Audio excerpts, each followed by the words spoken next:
Hello students, I hope you all are fine and healthy. We are reading chapter number 2 is matter around us pure. So in this chapter we read that all the matters can be classified into two types, that are pure substances and impure substances. And pure substances are made up of only one kind of particles, and that particles can be either atoms or the molecules. Now impure substances are made up of two or more types of particles. Now we also read that most of the substances that are found around us, they are not pure substances, they are actually impure substances or they are mixture. So basically all the matter that is around us, most of them are impure in chemical terms, means chemically they are not pure. So today we will learn how can we separate the components of a mixture. The different types of mixtures can be separated into their components by using the different methods. Now the heterogeneous mixtures, they can be easily separated by the methods like filtration, hand picking, etc. Or we can also use a sieve depending upon the size of the particles in the heterogeneous mixtures. But for the homogeneous mixtures, we have to use different methods.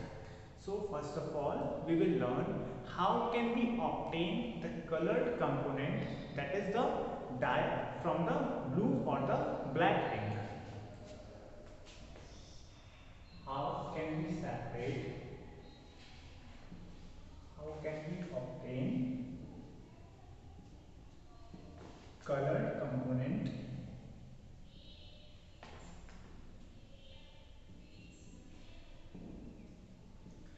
Colored component means the dye that is present in the ink or any color of substance. How can we obtain colored component, that is a dye, from blue or black ink?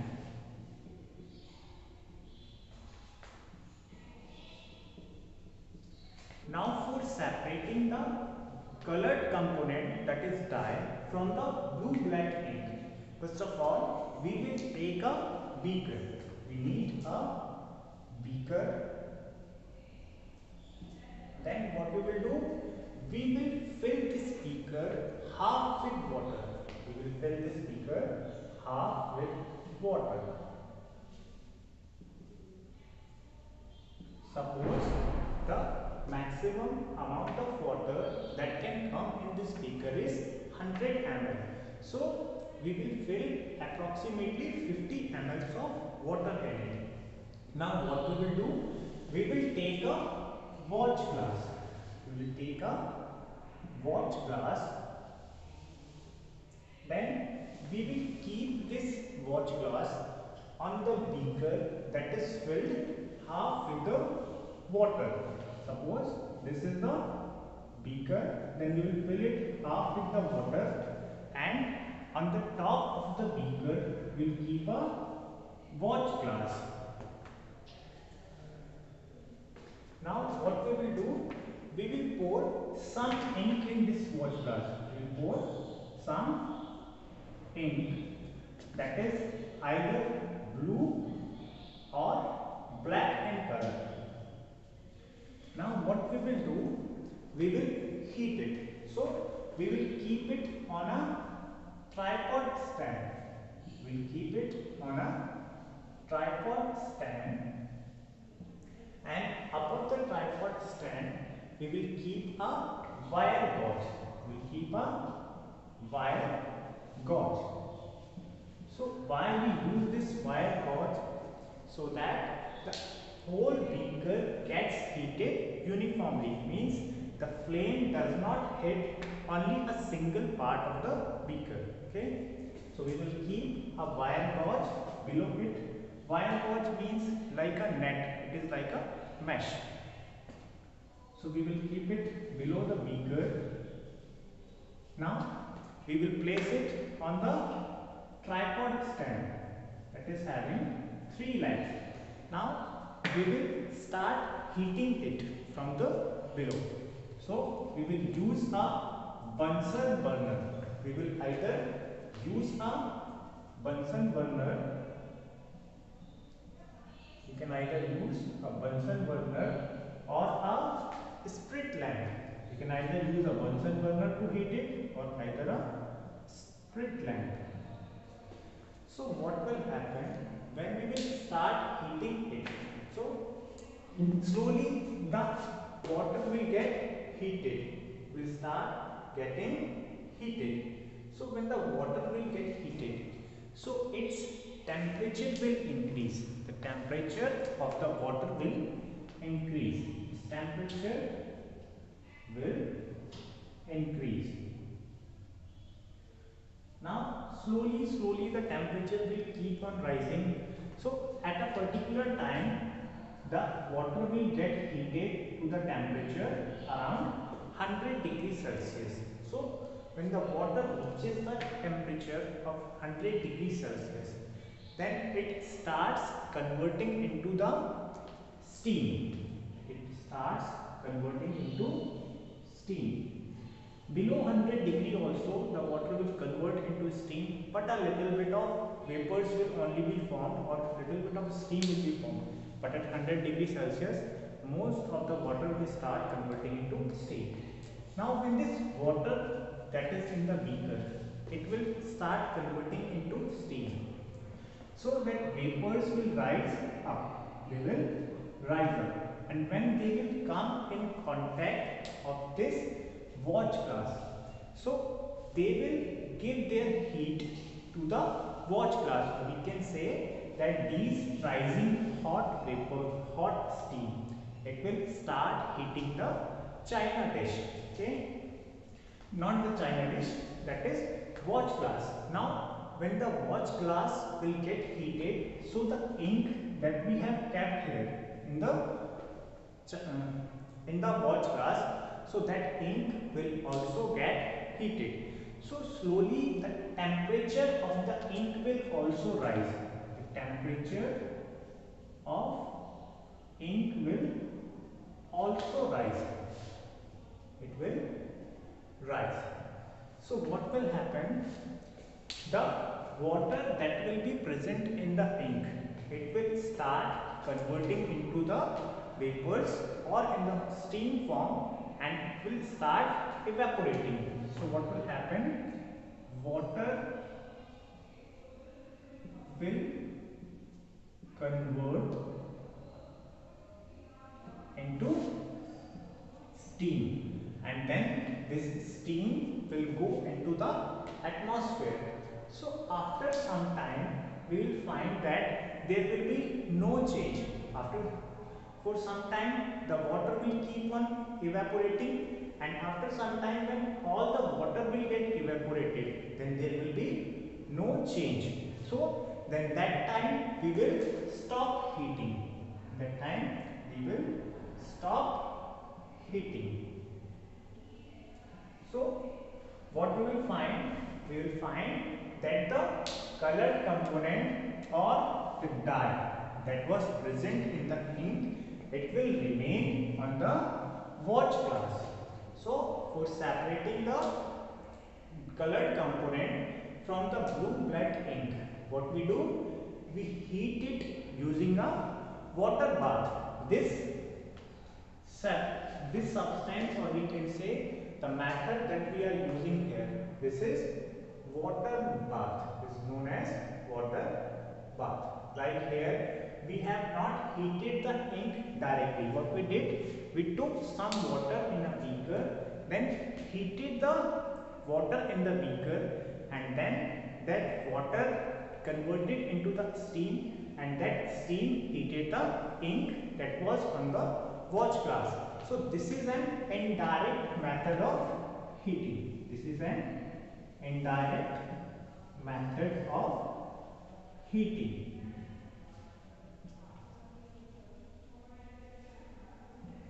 Now why we don't heat this ink directly?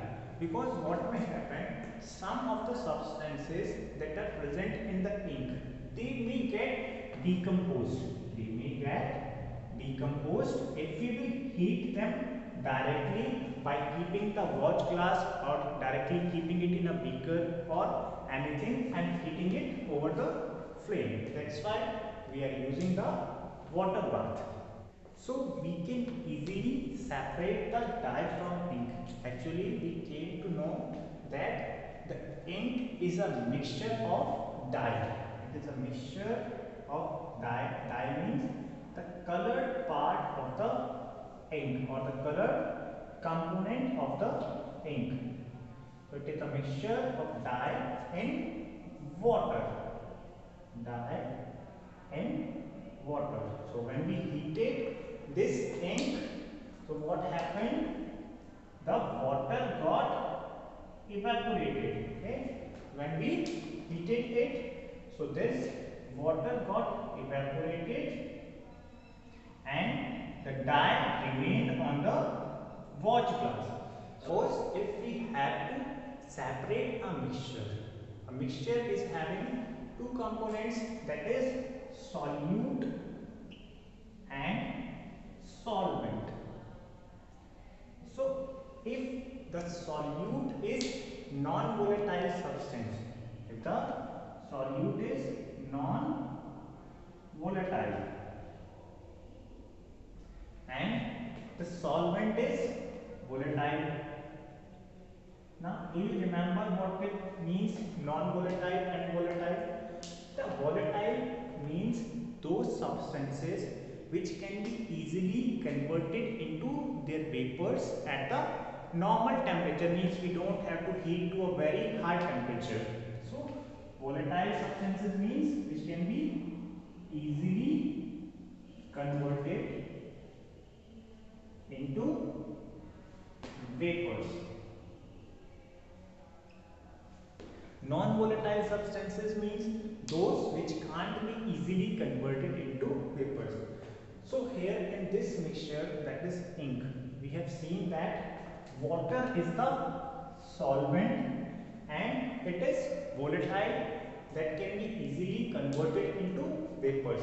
So that's why we use the evaporation method. Evaporation method is mostly used when one of the components of the mixture is volatile and another is non-volatile. Now we will learn how can we separate the cream from milk. How can we separate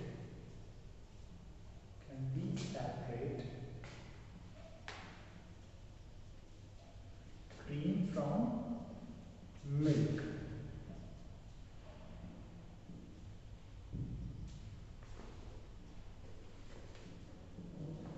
Okay, nowadays a variety of milk packets are available. You might have observed that on some of the packets of milk it is written full cream and on the others it is written toned, and whereas in some packets it is written double toned. Actually these all types of milk, they contains the different amounts of fat. So full cream means the milk that is having full fat in it, that is completely having the fat, whereas from the toned milk the fat is extracted one time, and from the double toned the whole fat is extracted. So that for separating the cream from milk, what we need a centrifuge machine. We need a centrifuge machine. Basically, centrifuge machine rotates the milk or any substance at a very fast speed. So what it do? It rotates at a very fast speed. Now when we have to separate the cream from milk, what we will do? We will place the some amount of milk in a test tube. We will take some milk in a test tube. So what we are going to do is, we will place these test tubes in the centrifuge machines. Centrifuge machines is having the slots to keep the test tube. So we will keep the test tube that is having some milk in it in the centrifuge machine, and when we switch it on, so the centrifuge machine will start rotating at a rapid rate or a fast speed. So what will happen? The fat or the cream, it will get separated from the milk and it will rotate at a high speed. What it will do? It will separate the fat from the milk. And this centrifuge machine is also used to separate the impurities from oil. There are some heavy impurities that are present in oil. So it is also used to separate them. So whenever the centrifuge machine rotates at fast speed, so what happens? The test tube contains the mixture that we are having. So basically centrifuge machines are used to separate the solid particles. It is used to separate the solid particles from a liquid. Okay, but it is used in those cases when the solid particles are very small in size. It's very small in size. Just like in the case of the solutions, we read that what happens, the size of the particles is very small. So when the size of the solid particles is very small, so what will happen, we cannot separate it with the help of the filtration technique. Can't be separated using filtration. So why it can't be separated using the filtration? Because the particle size is very small and they will pass through the filter paper. Pass through filter paper.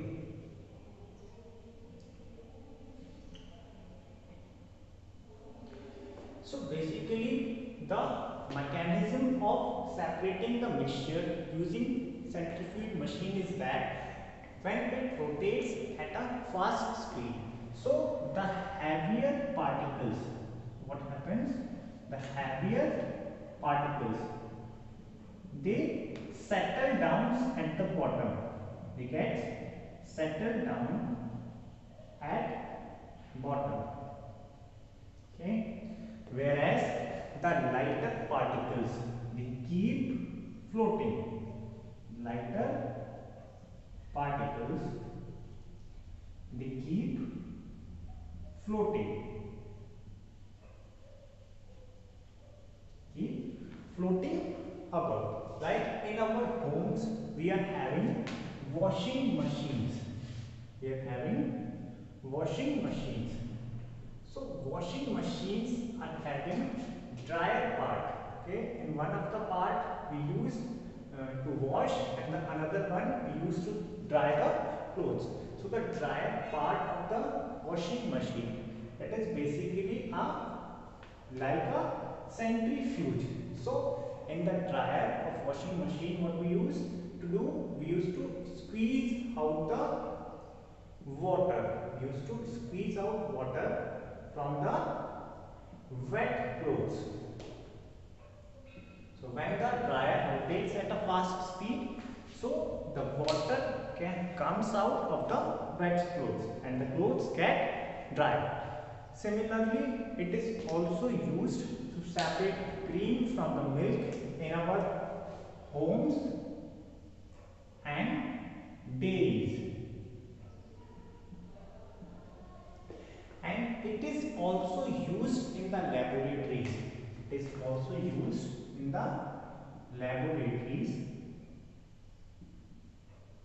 Why it is used in laboratories? For testing the urine and the blood sample. It is used in laboratories for testing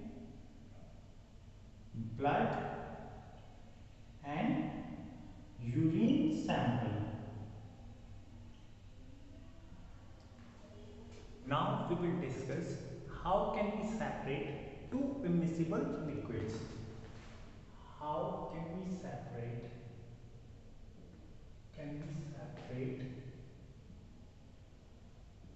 two immiscible liquids?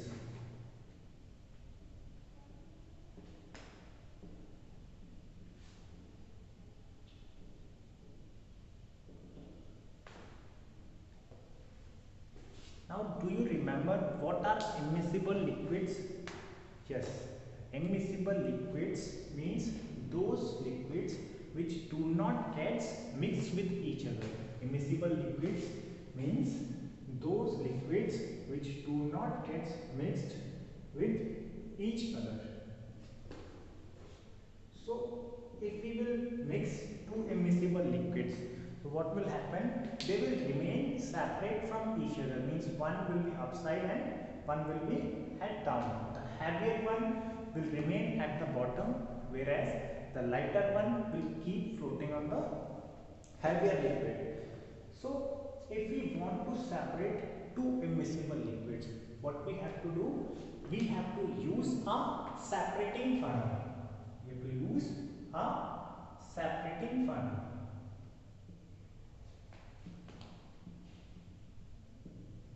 Like suppose if we have to separate a mixture of two immiscible liquids, that are kerosene and water. If we want to separate kerosene and water, or we can also take petrol and water, similarly diesel and water. We can take any of these. So suppose here we are taking kerosene and water. So what we will do, we will pour this kerosene and water mixture in the separating funnel. Okay. After pouring it in the separating funnel, we will keep it undisturbed for some time. We will keep it undisturbed for some time. So what will happen when we will keep it undisturbed for some time? So both of these kerosene and water, as they are insoluble in each other, so they will get separated. Now out of these two, water is heavier. And kerosene is lighter in weight. So what will happen? The water will get separated and it will be present at the bottom. Or we can say it will form the lower layer. Either we can say it will form lower layer, or we can say the water will be at the bottom of the separating funnel. Now the kerosene will keep on floating above the water. It will float above the water. Okay, it will float above the water, or we can say the upper layer that will be in the separating funnel. So that will be of kerosene. Now what we will do, there is a stopcock. In the separating funnel. There is a stopcock. Stopcock is basically like a tap. It's like a tap. So we will open the stopcock. So when we will open the stopcock, so the water that is present at the bottom of the separating funnel, so it will start coming out. What will happen? When we will open it, then the water that is at the bottom layer, that is present at the bottom, it will start coming out of the separating funnel. Now what we will do? We will collect this water in a beaker. We will collect it in a beaker. beaker. Now, when all the water will come in the beaker, so we will close the stopcock. We will close the stopcock. Now, what we will do? We will take another beaker or another container, and then we will again open it. We will again open the stopcock. Now the oil, that is kerosene here, it will start coming out of the separating funnel, and we will collect it in the separate container. Okay. So first time when we will open the stopcock, so the water will come out. As soon as the kerosene will reach the stopcock, so we will close it. Okay. Now after that we will again open it and collect the kerosene in the separate container. Okay. So this is the method that is used to separate two immiscible liquids. Okay. So whenever we will have two immiscible liquids, what we have to use? We use a separating funnel. So suppose you are given a mixture of mustard oil and water. Now we have to name the process that can be used to obtain the mustard oil from the above mixture. So we have to see which type of mixture it is. So as we can see, the mustard oil and water, they are immiscible liquids. Means whenever we try to mix them, they don't get mixed completely and they get easily separated from each other. So the heavier liquid in this case settles at the bottom and the lighter one keeps floating above it. So we remember this process is used by the process of distillation. We can easily separate it from the process known as distillation. Okay. So we will pour the mixture of mustard oil and water in the separating funnel, and we will keep it undisturbed for some time. Then we will see the water and the mustard oil, they will form a separate layer. Water being heavier, it will form the bottom layer or the lower layer, whereas the mustard oil being lighter, it will float on the water. So we will open the stopcock of the separating funnel. Then first of all water will come out. Then after that we will close the stopcock, and then again we are going to open the stopcock. Now this time the mustard oil will come out. So in this way we can easily do it. Now the next part is draw a well labeled diagram of the above process. So this is the diagram for the apparatus that will be used for separating the oil from the water. Now we can see here, first of all, the separating funnel has been mounted or has been placed on a stand, and below the separating funnel a beaker has been kept. Now the oil and water has been poured into the separating funnel and the stopcock has been opened. So the water has formed the lower layer because it is more dense, or we can say it is more heavier, and oil being less dense, it is floating over the water. So when the stopcock has been opened, so the water has came out of the separating funnel.